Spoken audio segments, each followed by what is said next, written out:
오늘 함께 은혜를 나눌 말씀 봅니다. 시편 11편 1절로 7절 말씀까지 봉독해 올리겠습니다. 내가 여호와께 피하였거늘 너희가 내 영혼에게 새같이 내 산으로 도망하라 함은 어찌함인가. 악인이 활을 당기고 화살을 씨에 먹임이여 마음이 바른 자를 어두운 데서 쏘려 하는도다. 터가 무너지면 의인이 무엇을 할꼬. 여호와께서는 그의 성전에 계시고 여호와의 보좌는 하늘에 있으며 그의 눈이 인생을 통촉하시고 그의 안목이 그들을 감찰하시도다. 여호와는 의인을 감찰하시고 악인과 폭력을 좋아하는 자를 마음에 미워하시도다. 악인에게 그물을 던지시리니 불과 유황과 태우는 바람이 그들의 잔에 소득이 되리로다. 여호와는 의로우사 의로운 일을 좋아하시나니 정직한 자는 그의 얼굴을 배우리로다. 아멘. 개역 개정판으로 오늘 읽어드렸습니다.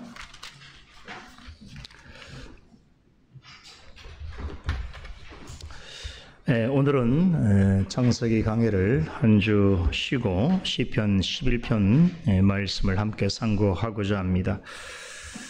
오늘 전해드리고자 했던 창세기 본문은 성찬과 관련해서 은혜를 나눌 내용이 있어서 다음 주 성찬식 때 전해드릴까 합니다. 자, 오늘 시편 강설 제목을 다시 봅니다. 뭐죠? 터가 무너지면입니다. 오늘 본문 3절에 터가 무너지면 의인이 무엇을 할꼬라고 하는 말씀을 모티브로 삼은 제목입니다. 여러분은 인생을 살아가면서 여러분의 삶의 터전이 무너지는 것 같은 경험을 해본 적이 있으십니까? 삶의 터가 무너지는 것까지는 아니라 할지라도 어떤 일을 대함에 있어서 너무 힘에 부치고 감당하기 버겁고 때로 숨고 싶고 어디론가 도망치고 싶은 일을 경험해 본 적이 있을 것입니다. 때로는 그동안의 모든 노력이 다 수포로 돌아가는 것 같고 아무짝에도 쓸모없는 것 같고 또 너무 힘들어서 저 밑바닥까지 추락하는 것 같은 느낌을 받아본 적도 있을 것입니다. 어떤 경우에는 하나님을 믿는 사람은 왜 도대체 일이 힘들고 어려운 일이 연속으로 생기나, 하나님을 알지 못하는 주변의 사람들은 뭔가 항상 잘 되는 것 같이 보이고 마냥 행복해 보이는 같이 생각이 들 때도 있었을 것입니다. 그럴 때면 어김없이 우리의 뇌리에 떠오르는 의문들이 있습니다. 하나님은 대체 어디에 계시는가? 하나님은 나의 이러한 형편을 알고 계시는가? 그리하다면 왜 지금 당장 나를 돕지 아니하시는가 하는 의문들을 가질 것입니다. 믿는 자라면 한 번쯤은, 아니 수차례 이런 물음들을 가져보았을 것입니다. 그렇지요? 그런데 이것은 그리 이상한 일이 아닙니다. 성경은 하나님을 믿는 성도라고 하더라도 이 땅을 살아가면서 예기치 못한 어려움이냐, 심지어 고통스럽고 원통한 일들을 만날 때가 있음을 전합니다.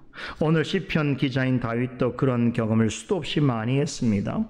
본문 3절에 터가 무너지면 의인이 무엇을 할꼬라고 하는 말은 그럴 때마다 하나님 앞으로 나아가서 부르짖게 된 질문입니다.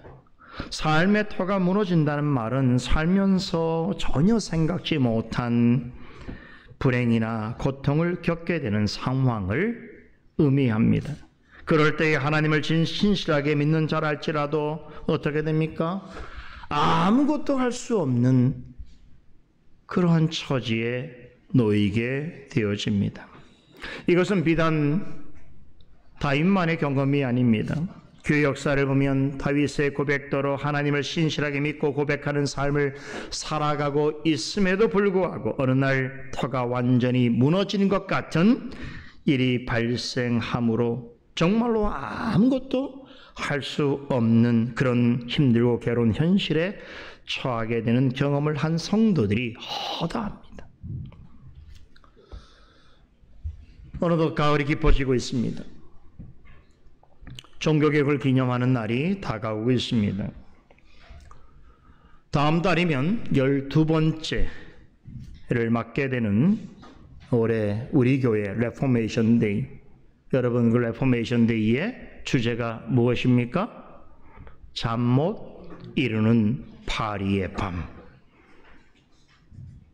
듣기에는 대단히 낭만적인 표현처럼 들립니다. 하지만 실상은 완전히 반대되는 상황을 표현한 것입니다. 잠 못 이루는 밤이란 말은 프랑스 개신교인들인 위그노들이 프랑스 사회와 로마 캐톨릭 세력으로부터 받은 끔찍한 박해와 무시무시한 탄압 속에서 겪은 어려움과 고통을 은유적으로 묘사한 것입니다. 위그노는 16세기에서 18세기에 이르기까지 종교개혁자 존 칼빈의 신학을 따라서 개혁 신앙을 이어간 프랑스 개신교인들을 가리킵니다. 이 말은 대략적으로 1560년대부터 공식적으로 사용되기 시작했습니다. 프랑스는 지금에 있어서는 세계적으로도 무신론을 대표하는 나라가 되어 있습니다만 지난 과거에는 개혁교 역사에 있어서 엄청나게 중요한 획을 그은 나라였습니다. 프랑스가 낳은 위대한 종교개혁자 존 칼빈,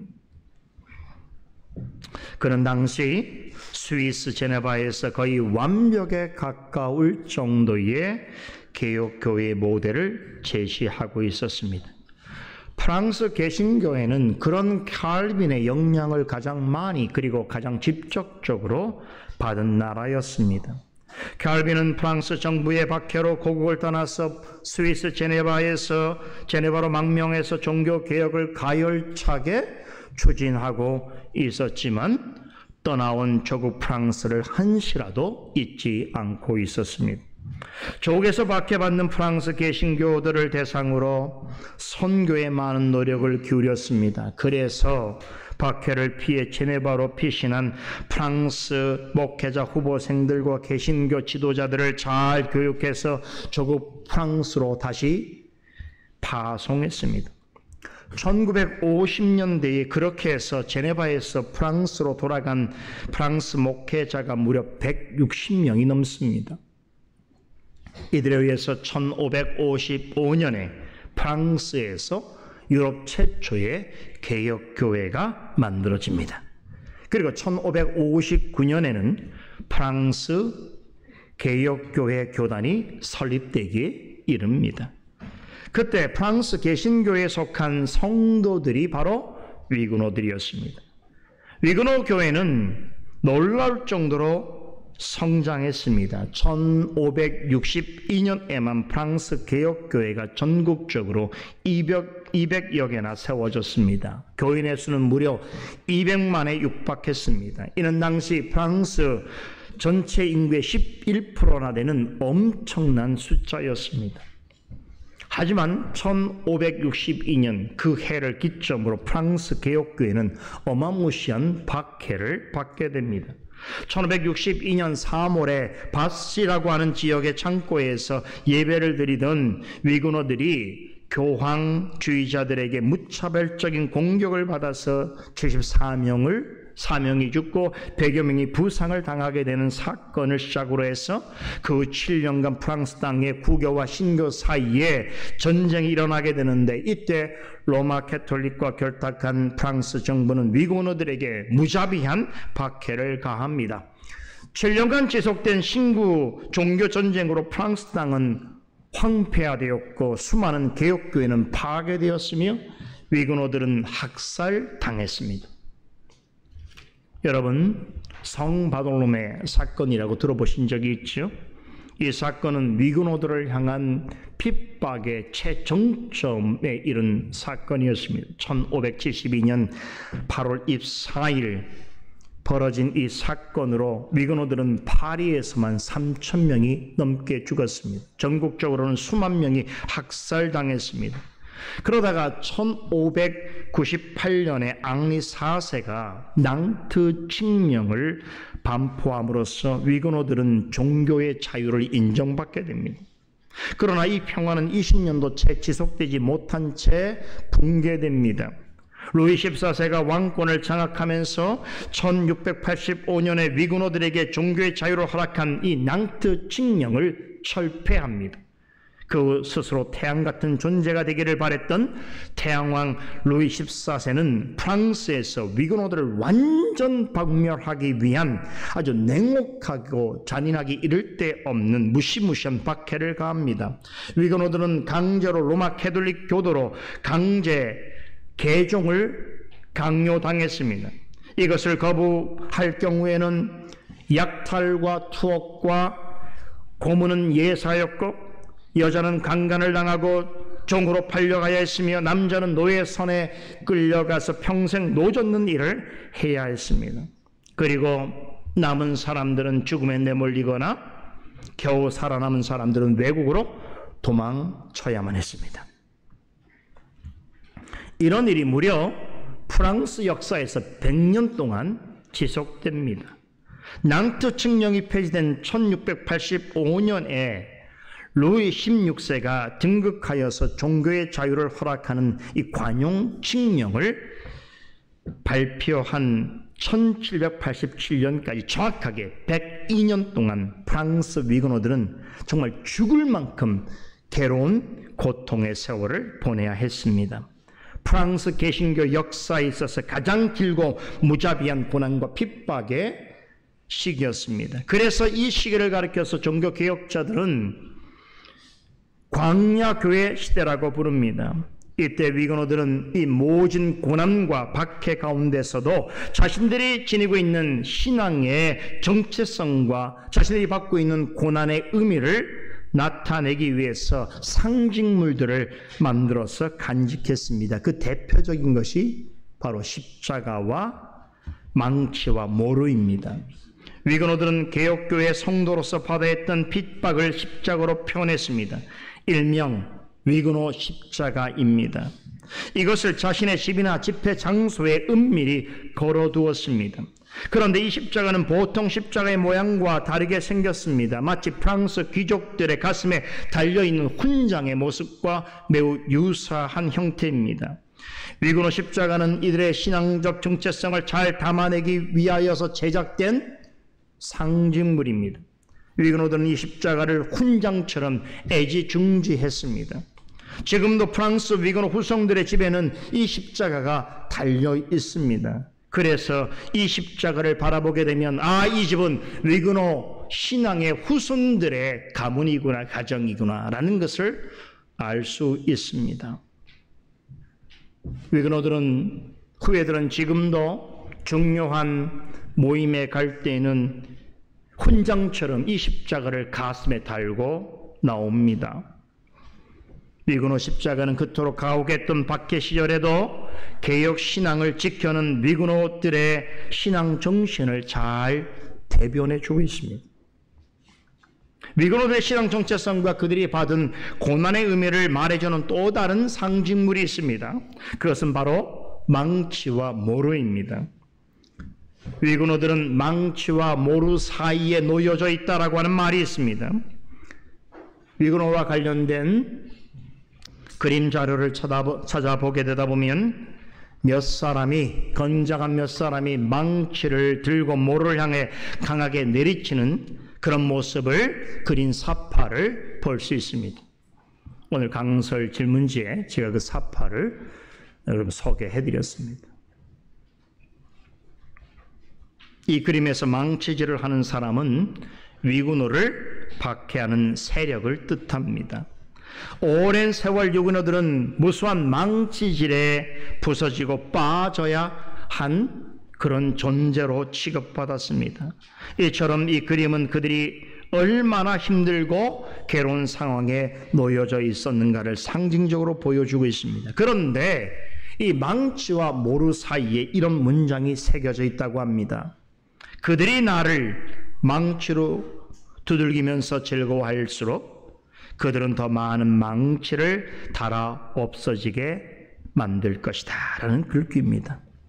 망치로 아무리 두들겨도, 다시 말해서 아무리 무자비하게 박해한다고 하더라도 위군어들의 신앙은 결코 무너지지 않을 것에 대하여서 고백한 의미심장한 문구입니다. 오히려 망치질을 한다면 그 망치가 모루에 닿아서 점점점 닳아질 것이다 라고 말한 것입니다.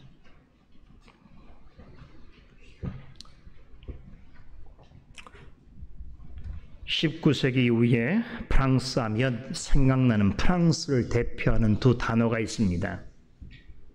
저항, 레지스탕트, 관용, 톨레랑스라고 하는 말입니다. 레지스탕트, 저항이라고 하는 이 말은 20세기 초에 나치즘에 대항하여 싸운 프랑스 저항 운동을 상징하는 말로 알려져 있습니다. 그런데 실은 이 말은 프랑스 위군어의 상징적인 인물로 여겨지는 마리 듀랑이라고 하는 여인이 한 말에서 유래되었습니다. 신실한 위군어였던 그녀는 1730년 7월에 19살의 나이로 위군어의 집회에 참석했다는 이유로 붙잡혀서 무려 38년 동안이나 감옥에 수감되었습니다. 그럼에도 감옥 안에서 위군어 신앙을 포기하지 않고 오히려 동료 위군어들을 보살피고 개혁신앙으로 이끌었습니다. 그녀가 38년간의 감옥 생활 동안 늘 자신의 가슴 속에 깊이 간직하고 동료들에게 전한 말이 있습니다. 바로 이 말입니다. 비진리에 저항하고 양심의 자유를 지키기 위해 저항하고 복음을 위하여 저항하라, 이 말입니다.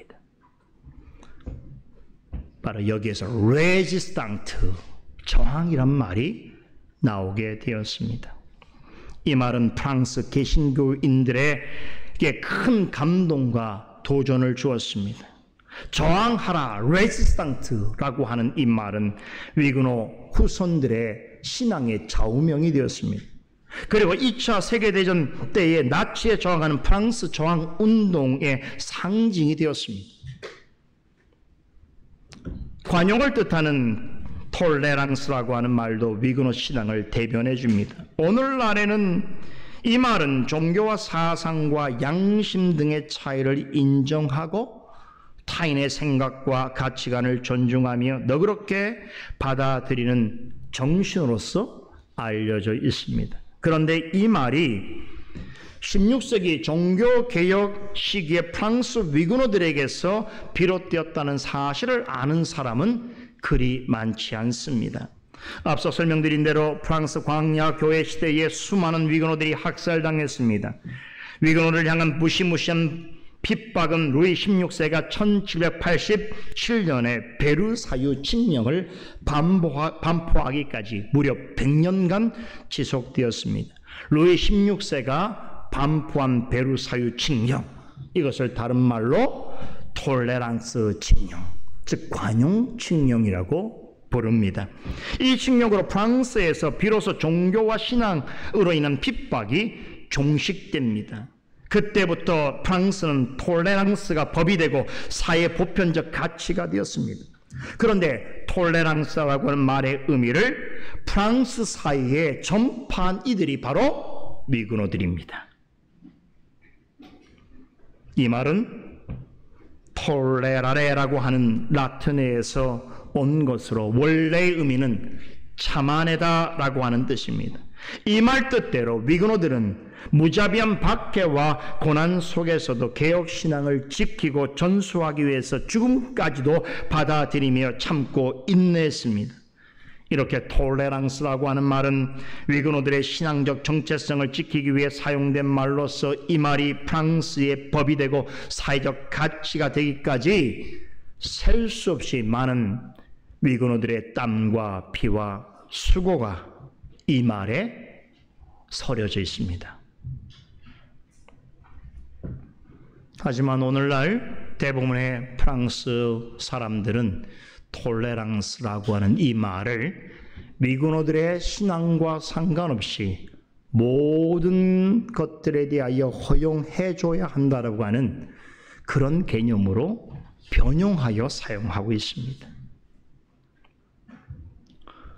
아무튼 수많은 위근호들은 말로 다 표현할 수 없는 아픔과 고통을 겪어야만 했습니다. 하지만 지금의 프랑스 사람들조차 이 역사를 잘 모릅니다. 얼마 전에 프랑스 위근호 연구소를 방문해서 이 부분에 있어서 많은 연구를 하신 교수님과 대담을 하면서 이 프랑스 위근호를 연구하기 위해서 파리를 수차례 방문한 이야기를 제가 듣게 되었는데, 파리에 가서 미군에 대해서 이야기할 때에 아는 프랑스 사람들이 거의 없다라고 말씀하시더라고요. 프랑스 파리는 실상은 위근호들 때문에 지금 그들이 자유를 얻어 누리고 있는 대표적인 도시입니다. 그러나 그들은 자신들에게 신앙의 자유를 선물해 준 위근호들을 기억하지 못합니다. 잠 못 이루는 파리의 밤, 응드 브랑쉬라고 하는 이 말은 파리의 아름다운 야경 속에서 벌어지는 예술 행사, 그리고 파리 에펠탑 근처에서 벌어지는 밤의 파티, 이것을 의미합니다. 하지만 우리가 올해 레포메이션 데이 주제로 삼은 잠 못 이루는 파리의 밤이란 최초의 유럽 개혁 교회의 발상지였던 프랑스 위근호들이 그 오랜 세월 지속된 잔인하고도 숨막히는 박해와 고통의 세월 속에서도 종교개혁이 가르쳐준 바른 신앙과 신앙의 자유를 위해서 세상과 적당하게 타협하지 않고, 또한 세상이 주는 기쁨과 만족을 포기하고 오직 진리의 좁은 길, 곧 주님의 십자가의 길을 당당하게 걸었던 그들의 신앙 정신과 기독교 역사 속에 도덕이 흐르는 프랑스 개혁교회의 신앙 유산을 의미합니다. 같은 말이지만 전혀 다르게 이해되고 사용되고 있습니다. 좀 이해되시죠? 올해 레포메이션 데이를 준비하는 여러분들에게 이 시간을 통해서 조금이라도 도움이 되는 말씀을 전해드리기 위해서 오늘 본문과 관련된 그런 의미를 담고 있는 역사이기 때문에 여러분에게 설명드렸습니다. 시편은 지금 말씀드린 위근호들과 같은 성도들의 삶과 신앙의 실상을 가장 잘 대변해주고 있는 성경입니다. 시편의 약 70%는 비탄시로 이루어져 있습니다. 다시 말해서 시편에 기록된 70% 이상의 시편은 세상을 살아가는 성도의 삶이 얼마나 고단하고 괴롭고 힘든가에 대하여서 노래하고 있습니다. 시편 11편은 그 대표적인 비탄시입니다. 놀랍게도 이 시편의 저자는 다윗입니다. 다윗은 이스라엘 역사상 가장 위대한 왕이었을 뿐만 아니라 하나님이 보시기에 가장 합당한 믿음을 가진 성도의 표본이 되는 사람입니다. 그런데 그가 지은 대부분의 시편들은 비탄에 젖어 부르는 노래들이었습니다. 다윗과 같이 믿음 좋은 성도들에게도 사는 동안 이토록 슬퍼하고 탄식할 만한 일들이 끊이지 않았다는 의미이기도 합니다. 여러분이 잘 아는 밧세바와의 가늠 사건처럼 그의 개인적인 교만과 나약함에서 비롯된 죄악된 일들만이 아니라 그가 왕이 되기 이전부터 그에게는 비탄한 일들이 참으로 많았습니다. 다윗의 생은 항상 대적하는 자들에 둘러싸여 있었습니다. 무엇보다도 그를 더욱 고통스럽게 만들었던 것은 그를 대적한 대부분의 사람들은 한때 매우 가까웠거나 심지어 그가 사랑했던 사람들이었다는 점입니다. 다윗이 골리앗을 쓰러뜨린 이후에 사울왕은 그에게 딸을 주며 사위로 삼았습니다. 하지만 얼마 지나지 않아 사울은 다윗의 가장 강력한 대적자가 되었습니다. 다윗은 왕이 되기 이전에 사울을 피해서 무려 10수년 동안이나 도망자가 되어서 황량하고 척박한 광야를 떠돌아다녀야 했습니다. 사울은 다윗을 제거하기 위해서 수백 명의 암살단을 조직하여 광야로 급파했습니다. 때로는 직접 군대를 끌고 그의 뒤를 쫓았습니다. 그 때문에 다윗은 그 넓고 황량한 팔레스타인 지역의 광야 전체를 헤매고 도망 다녀야 했습니다. 그러나 이것은 다윗이 왕이 오른 후에 자신의 속으로 낳은 자식들 때문에 겪어야 했던 고통에 비하면 아무것도 아닙니다. 다윗의 첫 번째 아들 암논은 이복 여동생 다말을 강간했습니다. 그 일로 다윗의 셋째 아들이자 다말의 오빠였던 압살롬은 여러 형제들이 보는 앞에서 암논을 무참하게 살해했습니다. 그리고는 자신의 어미의 고향으로 도망쳤습니다. 후일에 압살롬은 아버지 다윗을 왕좌에서 몰아내기 위해서 반란을 도모하고 일으킵니다. 아이러니하게도 이 사건이 있기 전까지만 하더라도 압살롬은 다윗으로부터 자식들 중에서 가장 큰 사랑을 받던 이였습니다. 다윗은 압살롬을 자신의 후계자로 생각하고 있었습니다. 그런데 압살롬은 누구보다도 자신을 사랑했던 아버지를 그 자리에서 몰아내고 그 왕자를 찬탈하였을 뿐만 아니라 심지어는 아버지를 죽이려 했습니다.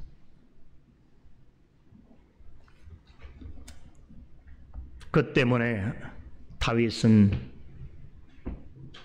자신의 아들에게 쫓겨 또다시 광야길을 전전해야 했습니다.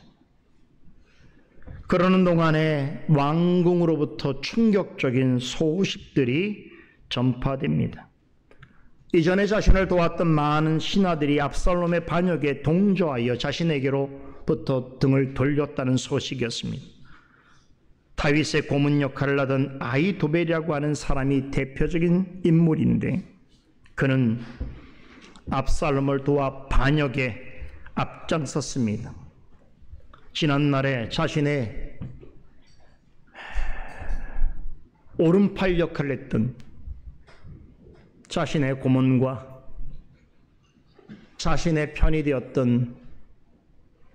주었던 아히돌벨이 그와 같은 신하들이 이제는 자신을 척결하고 압살롬을 왕좌에 올리기 위하여 반역을 이끄는 일에 함께했다는 사실을 알게 되었을 때에 다윗은 그야말로 뭐라 말할 수 없는 큰 충격을 받게 됩니다. 오늘 시편에 기록된 것 같이 마치 삶의 모든 터가 완전히 무너진 것 같은 참담함과 고통을 맛보아야 했습니다. 이렇게 다윗은 생애 많은 시간 동안 한 번은 사울과 대적자들에 의해서 또 한 번은 아들 압살롬과 반란 세력에 의해서 쫓겨 광야에서 도망치며 살아야 했습니다. 그곳에서 다윗은 인간으로서 경험할 수 있는 극단의 절망과 피해를 경험했습니다. 시편 11편은 그와 같은 상황 속에서 기록된 것입니다. 이런 점을 생각할 수 있어야만 시편 11편의 의미를 이해할 수 있습니다. 본 시편은 크게 두 부분으로 나눠볼 수 있습니다. 첫 단락은 1절부터 3절까지의 내용으로 이 부분에서 다윗은 세상에서 신실하게 살아가고자 애쓰는 성도로서 겪는 대단히 비통스러운 일, 몹시 슬프고 괴로운 일에 대해서 언급합니다. 그리고 둘째 단락에서는 4절로부터 7절까지의 말씀에서는 이 극한의 절망 중에서 신음하던 다윗은 마침내 믿음의 눈을 들어 주님을 바라보게 될 때에 소망을 노래하게 되어집니다. 지금부터 어떻게 된 일인지 말씀을 통해서 살펴보도록 하겠습니다. 1절부터 다시 봅니다. 시편 11편은 내가 여호와께 피하였거늘 너희가 내 영혼대로 새같이 내 산으로 도망하라 함은 어찌민고라고 하는 단식으로 시작하고 있습니다. 여기에 보면 두 동사가 나오지요. 피하다라는 말과 도망하다라고 하는 말입니다. 이 두 동사는 이 시편을 기록할 때에 다윗이 얼마나 위급한 상황에 처해 있었는가를 말해주고 있습니다. 다윗은 당장에 피하든지 도망쳐야 하는 상황 가운데 놓여 있었습니다. 그런데 다윗은 이런 절체절명의 위기 속에서 내면적인 갈등을 하고 있습니다. 개인적인 생각으로는 이 위기 속에서 하나님께로 피하는 것이 우선이라고 생각하고 있지만 주변의 어떤 이들은 새가 숲속으로 날아가듯이 서둘러 산으로 도망치라고 권고하고 조언하고 있습니다. 이들은 다윗을 뭐라고 비유하고 있습니까? 놀라서 도망치는 새로 묘사하고 있습니다. 절대 권력을 가지고 있는 왕 다윗을 주변 이들이 뭐라고 보고 있습니까?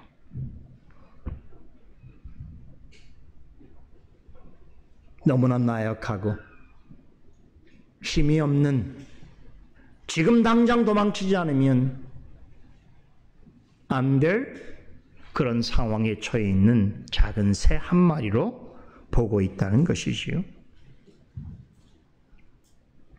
이것은 지금 다윗이 처해 있는 상황이 얼마나 위태로운가에 대해서 말해주고 있습니다.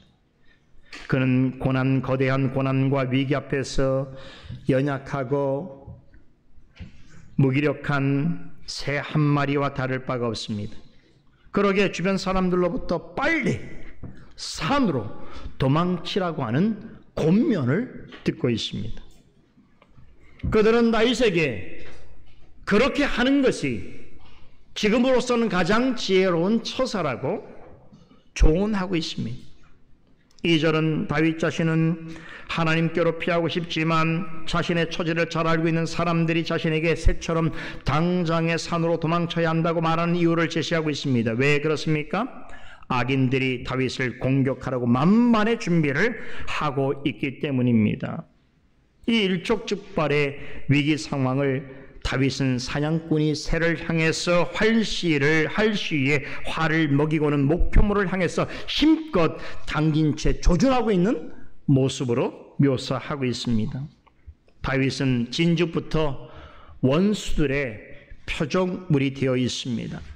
다윗은 너무나 절박하고 위급한 상황에 처해 있는 것입니다. 그런데 그를 더욱 두렵게 하는 것이 있습니다. 그것은 원수들이 쏘는 화살이 도대체 어디로부터 날아올 것인지를 전혀 모르고 있다는 사실입니다. 왜 그렇습니까? 대적자들은 어둠 속에서 철저하게 가려져 있습니다.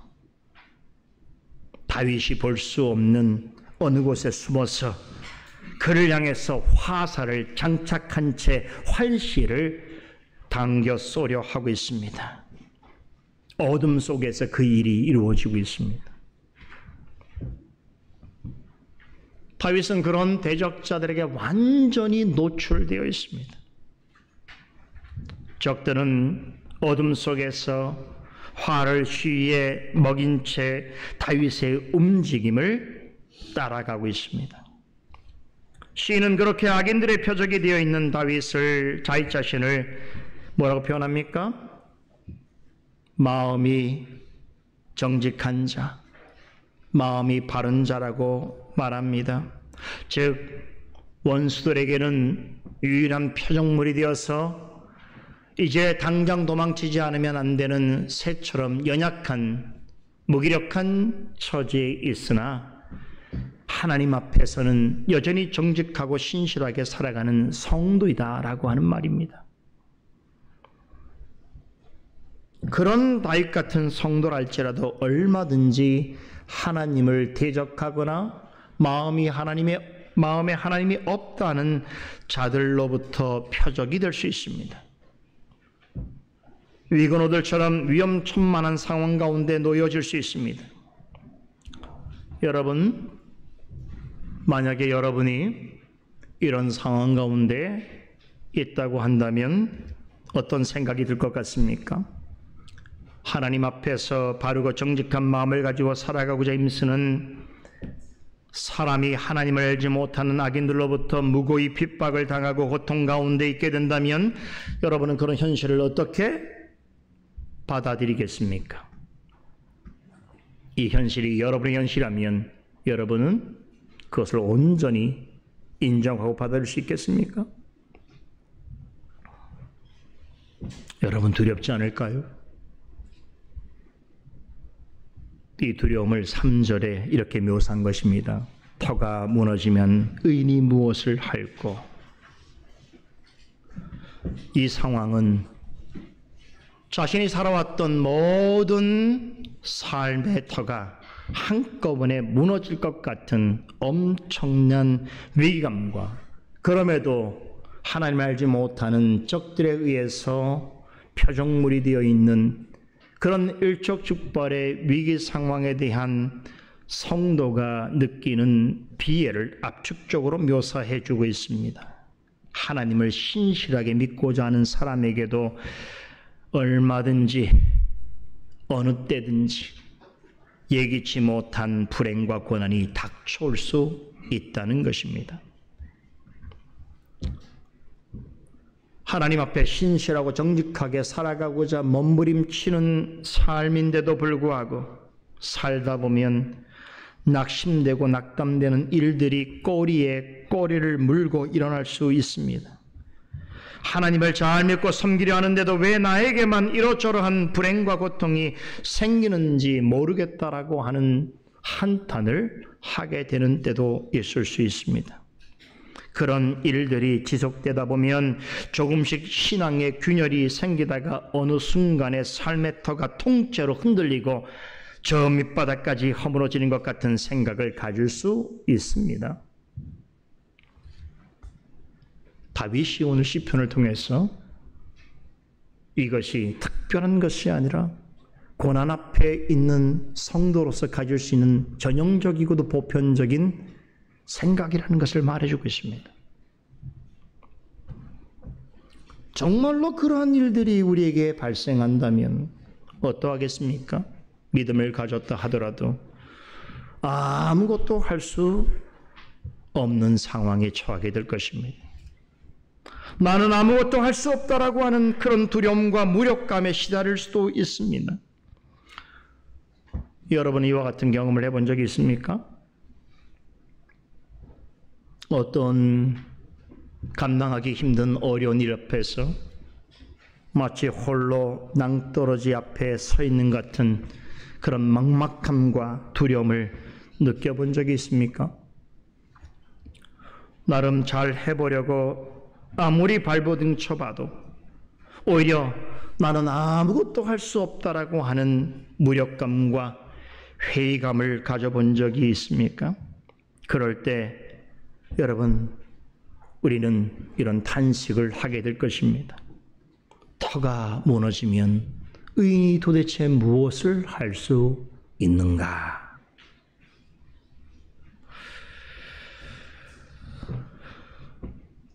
다행히도 이런 일을 경험해보지 못한 분들이 더러 있을 것입니다. 이런 일을 감당하려면 믿음이 있어야 합니다. 하나님을 믿는 믿음이 없는 자에게 있어서는 이런 일들은 예기치 않은 재앙이요 불행으로만 다가올 수 있습니다. 그러나 여러분들에게 이와 같은 일들이 없다고 해서 자만해서는 안 됩니다. 나는 그런 상황이 온다면 결코 당황하지 않을 것이고 나의 믿음은 조금 더 흔들리지 않을 것이라고 자신 있게 말할 수 있는 사람은 아무도 없습니다. 믿는 자라도 생각지 못한 일로 인해서 혼란스럽고 불행한 일을 얼마든지 만날 수 있습니다. 그것이 자신의 잘못 때문이든지 악인들의 핍박 때문이든지 아니면 사탄의 시험 때문이든지 간에 하나님을 진실하게 믿는 자라도 고난이 찾아올 수 있고 고통스러운 일이 발생할 수 있습니다. 사도 바울은 뭐라고 말했습니까? 하나님을 믿는 자라도 사방으로 우겨쌈을 당할 수 있고 때로는 답답하고 억울한 일을 만날 수 있으며 핍박을 받아서 거꾸로 뛰림을 당하는 것 같은 일이 생길 수 있다라고 고린도후서 4장에서 증거합니다. 실제로 바울은 복음을 전할 때에 지금으로서는 상상할 수 없는 온갖 고난과 고초를 경험해야 했습니다. 그러한 경험을 고린도후서 11장에 기록하고 있는데 바울이 겪은 고난의 목록이라고 말하는 이 대목에서 복음을 전파하는 일을 위해서 얼마나 많은 고난을 당했는지 스스로 밝힙니다. 자신을 복음 전하는 그리스도의 일꾼으로 소개하면서 지금부터 자신이 하는 말을 정신 나간 사람의 말처럼 들을 수 있을지 모르겠지만이라고 한 단서를 답니다. 지금부터 내가 하는 말을 혹자는 정신 나간 이야기로 들을 수 있다라고 하는 전제를 말한 후에 자신은 복음을 전하는 과정에서 감옥살이도 많이 하고 때로는 채찍으로 돌로도 많이 맞아 보았으니 굶고 추위에도 떨고 가난하고 헐벗어도 받고 심지어는 여러 번 죽을 뻔도 해봤다라고 합니다.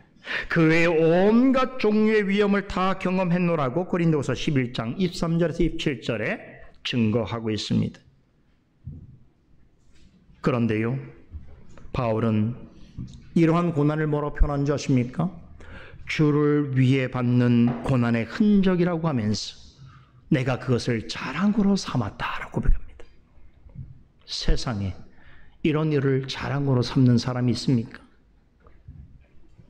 바울이 이 고난을 자랑으로 삼겠다는 것은 그것은 주를 위하여 당하는 고난이었고 주와 함께 동참하는 고난이었기 때문입니다. 사도 베드로 역시 하나님의 영광을 위하여 사는 성도는 세상에서 얼마든지 강력한 불시험을 당할 수 있다라고 고백합니다. 그러므로 믿는 자에게 그와 같은 일이 일어난다 할지라도 결코 이상히 여기지 말라고 교훈합니다. 베드로전서 4장 2절에서 이같이 증거하죠. 여러분, 이상의 일들이 우리에게 전해주는 것이 무엇입니까?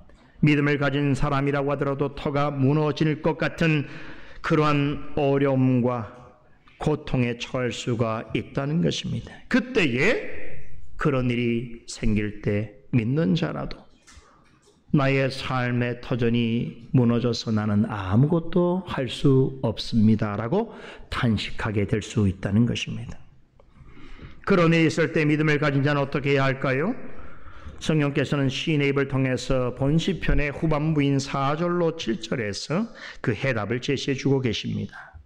다윗은 자신 스스로는 아무것도 할 수 없는 막막하고 답답하고 침울한 그 순간에, 다시 말해서 인생의 연약함과 무력감이 최고조에 달한 그 순간에 그는 불현듯 하늘을 향하여 이렇게 소리칩니다.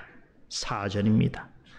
여호와께서 그 성전에 계시니 여호와의 보좌는 하늘에 있으며 그 눈이 인생을 통촉하시고 그 안목이 저희를 감찰하시는도다 라고 외칩니다.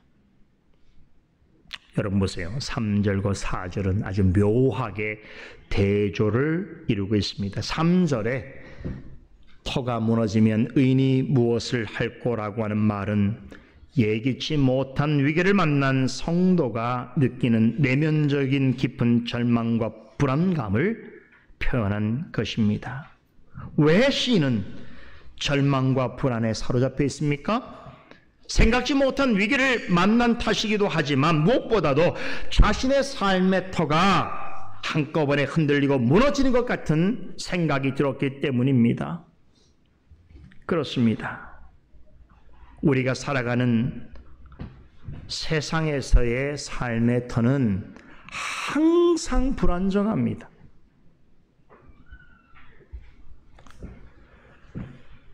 누구나 세상에서는 자신의 삶의 터가 안정되고 편안하기를 바라지요. 그래서 열심히 여러분들이 공부하고 직장을 찾고 일을 하고 돈을 버는 것입니다.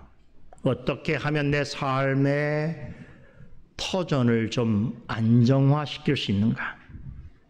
사는 동안 내 삶의 터가 흔들리지 않고 언제나 평안할 수 있는가 하는 바람을 가지고 우리는 전생을 그렇게 살아가고 있습니다. 그러나 조금만 인생을 제대로 살아본 사람이라면 이 세상에서 일어나는 일의 본질을 꿰뚫어 보는 사람이라면 무엇을 고백하게 됩니까? 내가 그토록 바라는, 사람들이 그토록 원하는 세상에서의 삶의 터전이라고 하는 것은 영구적인 것이 아니다.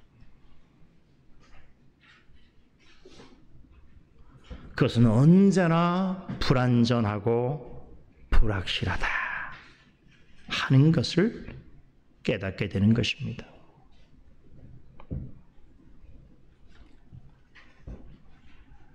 여러분, 그런 형편을 살아가게 되면서 믿는 자라도 자신이 처해 있는 삶의 터전, 본질적으로 불안정하고 불확실한 그 삶의 터전만 바라보고 그 터전 위에서만 살아가기를 희망한다면 오히려 내적인 불안과 두려움이 더 커질 것입니다. 오늘 시편 11편에 시인 다윗도 그랬습니다. 현실 속에서 맞닥뜨리는 어려움과 고난만을 직시하고 그것에 마음이 뺏겨서 매몰당해 있을 때에는 어떻습니까? 삶의 터전이 한꺼번에 무너지는 것 같은 절망감에 휩싸이게 되었다고 고백합니다. 그런 위기 앞에서 하나님을 성실하게 믿는 자라도 나는 아무것도 할 수 없다라고 하는 두려움과 무력감에 시달리게 되었다는 것입니다. 그러나 감사하게도 그런 인식과 경험을 하고 있는 중에도 시인에게는 저 마음 깊은 곳에 하나님께로 피해야 한다는 믿음이 도사리고 있었습니다. 이게 믿는 자예요. 하나님이 믿음을 주신 자는 그렇습니다. 마음 한편으로는 어떤 어려움 앞에서 내 삶의 터가 완전히 무너진 것 같은 절망감과 무력감에 하루 종일 시달려도 몇 날 며칠 가운데 있을지라도 하나님께서 그 마음 깊은 곳에 선물해 주신 그 믿음은 그 모든 절망과 무력감을 뚫고 자신의 마음의 믿음에 눈을 들어서 하나님을 바라보게 하십니다.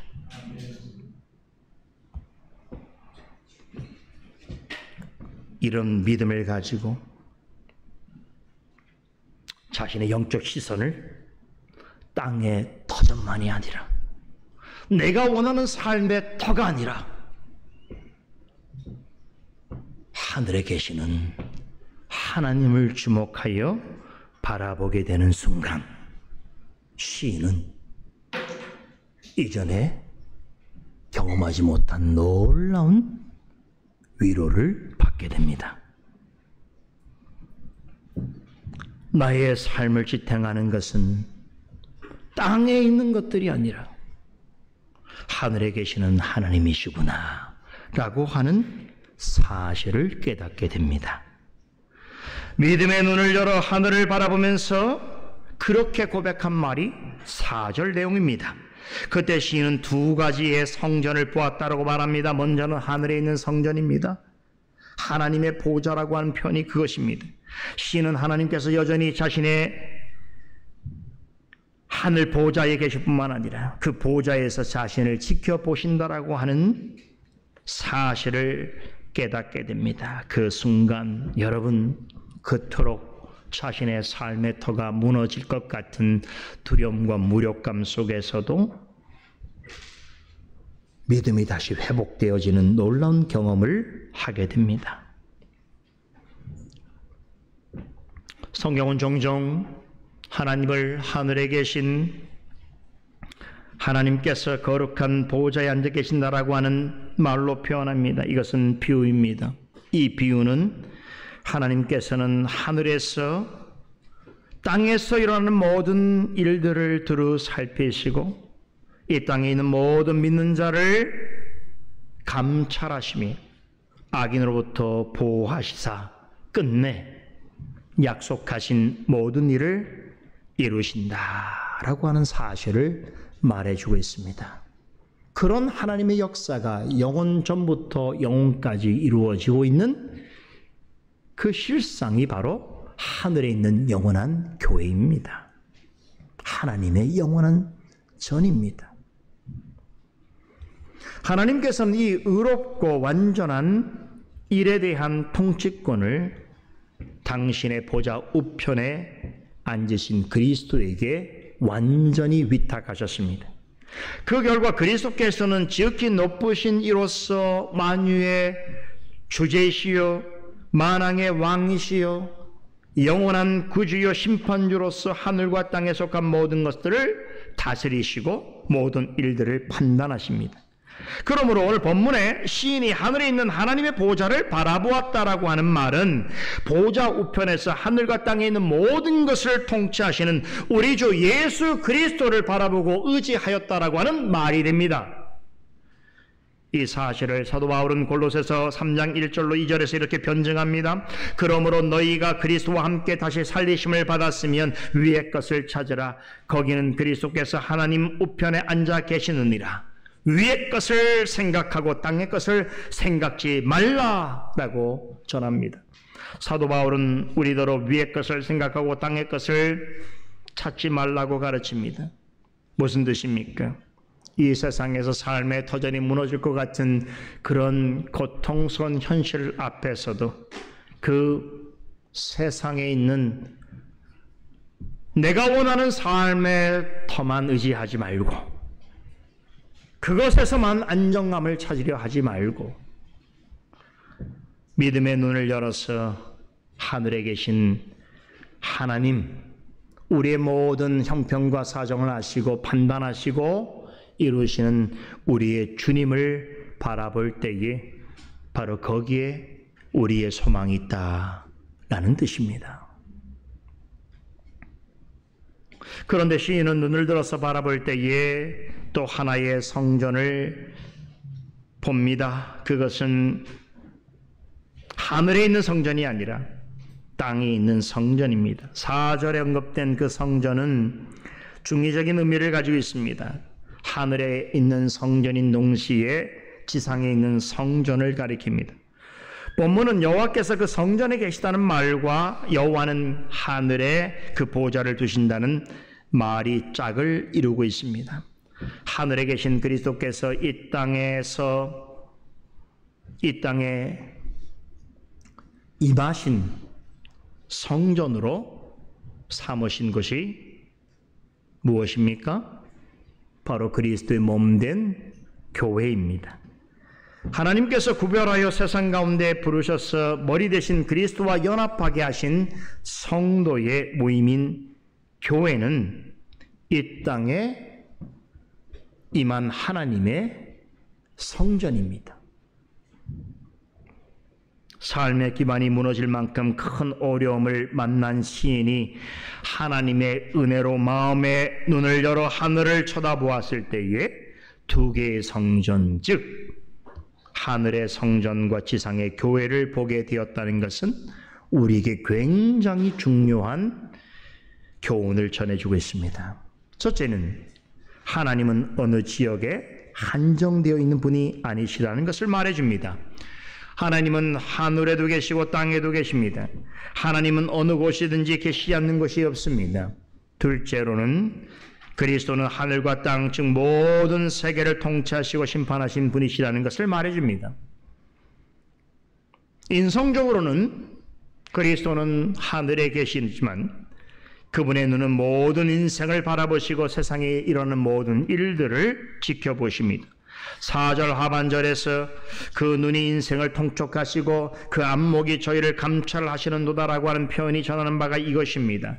그리스도는 하늘과 땅을 통틀어 모든 세계와 모든 사람을 살피시고 판단하시고 심판하십니다. 우리는 그 사실을 믿어야 합니다. 셋째로, 이 땅의 어떤 일로 인해서 어려움과 위기에 처한 성도가 먼저 찾고 의지해야 하는 것이 있음을 교훈해 주고 있습니다. 그것은 주께서 자신의 전으로 삼으신 교회입니다. 다시 말해서 하나님께서 임재해 계시고 그리스도께서 통치하시는 주님의 전인 교회인 것입니다. 왜 그렇습니까? 하나님께서는 그리스도의 몸된 교회에 자신의 백성들을 부르시고 교회에 허락하신 은혜 방편들을 통해서 성도들의 믿음을 새롭게 하시며 은혜와 축복을 얻게 하시고 그리스도와 성도와 연합하게 하십니다. 또한 성령과 말씀으로 구원의 확신을 주십니다. 이러한 교회는 세상 속에서 머리 대신 그리스도께서 성령과 말씀으로 다스리시는 하나님의 전이자 하나님의 나라입니다. 세상의 어떤 일로도 믿는 자의 삶의 터가 흔들리고 무너져 내릴 것 같은 상황 속에서도 그리스도의 몸된 교회의 터는 그 무엇으로도 흔들리거나 무너지지 않습니다. 교회는 세상 끝날까지 그리스도의 복음을 전하는 진리의 기둥과 터로서 남아 있어야 하기 때문이며 성령께서 그리스도의 몸된 교회를 친히 끝까지 지키시고 보호하시기 때문입니다. 위군어들에 대해서 말씀을 드렸는데 그 오랜 세월 동안 100년이 넘는 그 오랜 세월 동안 무수히 많은 핍박과 고난을 받으면서도 그럴수록 그들이 주님의 교회를 생명처럼 사랑하고 끝까지 교회와 더불어 신앙을 지키려 했던 이유가 여기에 있습니다. 환난을 만나고 세상의 터가 흔들린다 해도 성도는 주변 사람들의 조언을 따라서 산으로 도망치려 해서는 안 됩니다.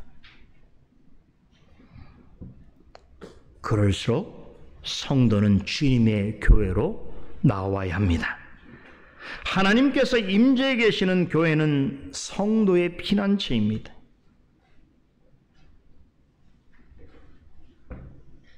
그런 교회에서 함께 모여 하나님을 찬송하고 예배드리고 하나님의 은혜와 공유를 입고 말씀을 듣고 깨달음을 얻으며 믿음 안에서 장성해 갈 수 있다는 것은 모든 시대를 초월하여 하나님께서 성도에 주시는 가장 큰 축복임을 믿으시기 바랍니다.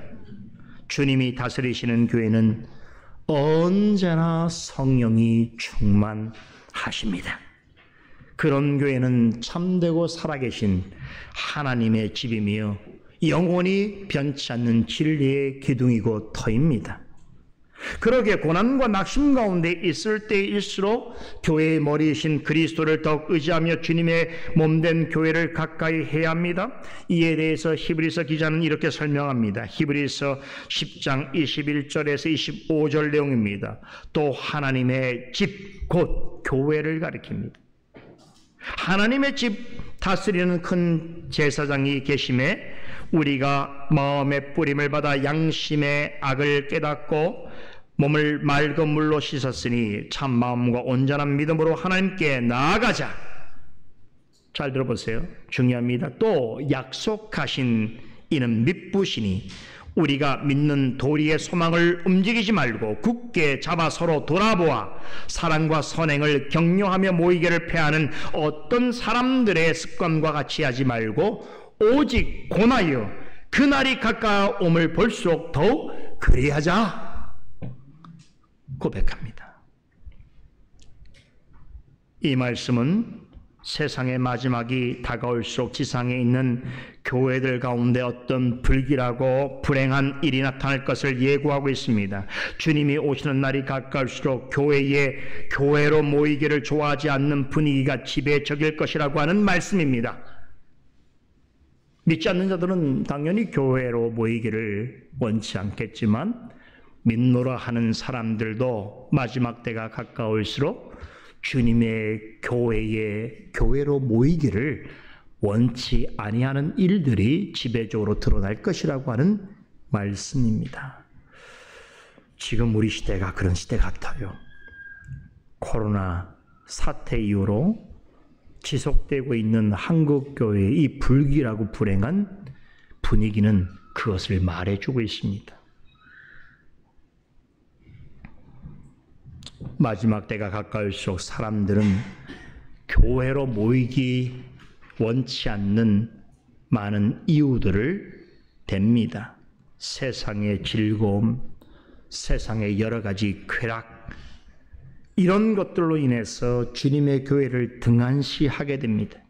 그런데 히브리서 기자는 뭐라고 가르칩니까? 설령 마지막 시대에 교회 가운데 그런 일들이 현저하게 나타나더라도 당황하지 말고 오히려 당연한 일로 여기면서 우리가 믿는 도리의 소망을 굳건히 하여 서로 믿는 자들이 굳게 잡아주고 서로 돌아보면서 사랑과 선행으로 격려하며 서로 권면하여 그날이 가까울수록 주님의 교회로 더욱 모이기에 힘쓰자라고 권면합니다.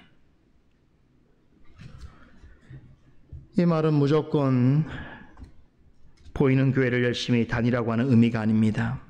세상과 교회의 위기가 나타날수록 교회의 머리 대신 주 예수 그리스도를 바르게 믿고 의지하라고 하는 뜻입니다.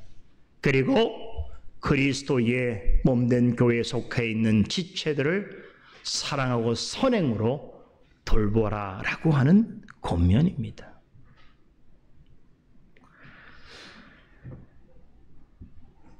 여러분, 우리가 세상에서 그리스도를 바르게 알고 바르게 믿고 바르게 의지하기 위해서는 어떻게 됩니까? 주님의 몸된 교회를 떠나서는 안 됩니다. 그것은 마치 물고기가 물을 떠나는 것과 같은 것입니다. 주님이 함께 계시는 교회는 주의 임재가 있는 하나님의 집입니다. 그리스도의 몸입니다. 그러므로 성도들은 그분의 몸된 교회 안에서 그리스도의 영과 진리와 사랑으로 서로 연합되어 있는 그리스도의 지체가 되는 것입니다. 그런 지체들끼리 어떻게 하라고요? 믿음의 소망의 도리를 굳게 잡고 서로를 돌아보면서 사랑과 선행으로 격려하고 모이기에 힘쓰라고 교훈하고 있습니다. 언제까지요? 마지막 때가 가까울수록 더욱 그리해야 한다라고 말씀합니다. 이제 남은 시간 시편 11편의 5절로 7절의 내용을 간단히 살펴보는 것으로 오늘 강서를 마무리하겠습니다. 세상에서 성도가 큰 환난을 당할 때 가장 낙심하게 되는 이유가 있습니다. 왜 악을 행하는 자들은 형통하고 번영한데 악에서 벗어나고자 애쓰는 믿는 자들은 고난 가운데 처해 있어야 하는가 하는 것입니다. 5절은 이 물음에 대한 하나님의 답변입니다. 5절 초반부에 보면 하나님은 의인을 감찰하신다고 하는데 원래 이 감찰하다라고 하는 말의 원뜻은 우리말로는 살핀다라고 번역이 됩니다만 원문 성경의 원래 뜻은 연단시키다라고 하는 의미입니다. 여기에는 중요한 뜻이 담겨 있습니다. 하나님께서는 기뻐하시는 뜻에 따라서 믿는 자에게 환난을 허락하십니다. 그런데 이것이 성도의 삶의 원인을 알 수 없는 고통과 비극으로 나타날 수가 있습니다. 성도가 겪는 모든 고난은 분명 하나님의 섭리 가운데 나타난 것임에도 그것을 겪는 성도 자신에게 있어서는 어떤 목적 때문에 하나님께서 허용하신 일인지를 알 수 없는 것들이 많습니다. 욥의 경우를 생각해 보세요. 욥은 온전하고 정직하며 하나님을 경외하는 사람입니다. 악에서 떠난 삶을 산 경건한 성도였습니다. 그는 자녀들의 신앙 안에서 자녀들을 잘 양육하기 위하여서 그들의 죄를 위해 항상 제사를 드렸습니다. 하나님은 욥의 이러한 경건함을 칭찬하시면서 동방에서 그처럼 훌륭한 신앙을 가진 사람이 없다라고 말씀하셨습니다. 그런 욥이 극심한 고난을 받게 됩니다. 그것은 욥의 고난을 믿음을 연단하시기 위하여 하나님께서 사탄에게 허락하신 시험이었습니다. 그러나 한동안 욥은 하나님의 뜻을 알지 못했습니다. 시험에 관한 하나님의 섭리를 깨닫기 전까지 욥은 자신이 당하는 시험을 하나님의 저주라고 생각했습니다. 그 때문에 죽을 만큼 괴로워하면서 자신이 태어난 날을 저주하기도 했습니다. 그러나 욥은 하나님의 뜻대로 극심한 고난을 통해서 연단을 받음으로 더 바르고 순전한 믿음을 가진 성도로 거듭났습니다.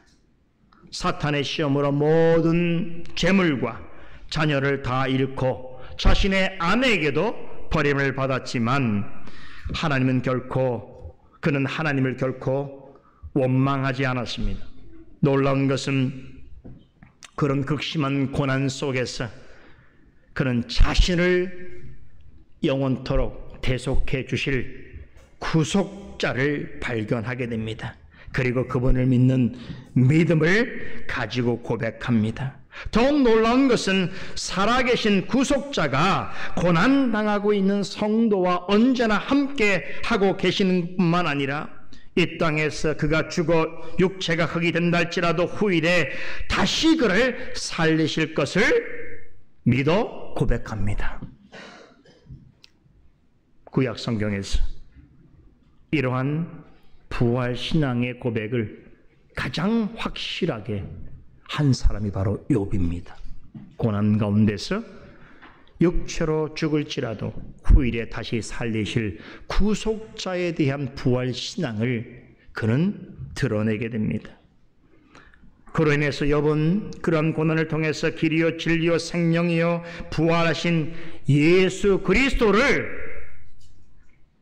구약시대에 그것도 극심한 환난 속에서 만나게 됩니다. 그리스도 안에서 육체의 고난을 극복하는 부활의 기쁨을 누리게 됩니다. 이것이야말로 욥이 받은 가장 큰 수확인 것입니다. 욥의 경우에서 볼 수 있듯이 성도가 겪는 모든 고난은 하나님의 뜻으로 인한 것입니다. 그러나 하나님의 뜻으로 명확하게 드러내신 일이 있는가 하면 하나님이 아시는 감추어진 일도 있습니다. 그럼에도 한 가지 변함없는 사실이 있습니다. 하나님이 알지 못하시는 성도의 고난과 고통은 없다는 것입니다. 그리스도는 세상에서 일어나는 모든 일을 감찰하십니다. 하물며 성도와 관련된 일하면 무엇이라도 아시며 판단하십니다. 그리고 우리가 원인을 알지 못하는 고난과 고통 가운데 있을지라도 그 모든 일을 바라보시고 판단하시며 그 모든 일을 통하여 협력하여 선을 이루어 가십니다. 5절에서 하나님께서 의인을 감찰하신다라고 하는 말의 의미가 이것입니다. 여기서 의인은 세상에서 고통당하는 성도를 가리킵니다. 성도는 어떤 이유로 원인을 알 수 없는 고통 가운데 처할 수 있습니다. 그것이 자신의 연약함으로 인한 것이든 아니면 다른 사람의 잘못으로 발생한 것이든 아니면 욥처럼 사탄의 시험으로 되어진 것이든 하나님은 그것을 방편으로 삼아서 성도의 믿음을 오히려 단련시키십니다. 그리고 그것을 통하여 그리스도에게로 더 가까이 다가게 하시고 그리스도를 더욱 간절히 믿고 의지하게 하십니다. 하나님께서 믿는 자에게 고난을 허용하시는 이유가 바로 여기 있습니다. 하나님은 어떤 경우에도 환난 나간 성도를 모른 척하지 아니하십니다. 설령 고난 당하는 이유가 그 자신의 잘못 때문이라도 그것에 대한 책임과 형벌을 그 자신에게 모두 지우지 아니하십니다. 오히려 그것을 통하여 믿음을 더욱 견고케 하시고 믿음의 눈을 들어 하나님이 계시는 하늘 성전과 이 땅에 임재해 계시는 하나님의 교회를 바라보게 하십니다. 그리할진대 악인들과 사탄 때문에 고난을 받게 된다면 어떻게 하시겠습니까? 하나님께서는 반드시 그에 대한 정당한 위로와 보상을 해주십니다.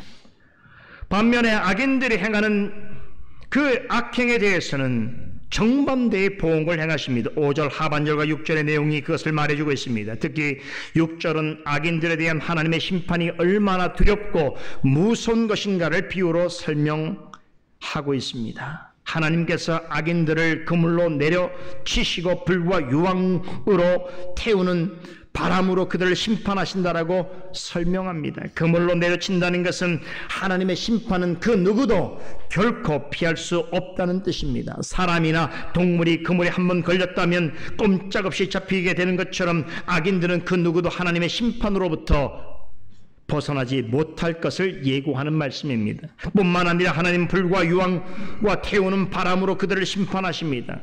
우리가 창세기 말씀을 통해서 살펴봤던 소돔과 고모라를 향하신 심판의 장면을 연상케 하는 내용입니다.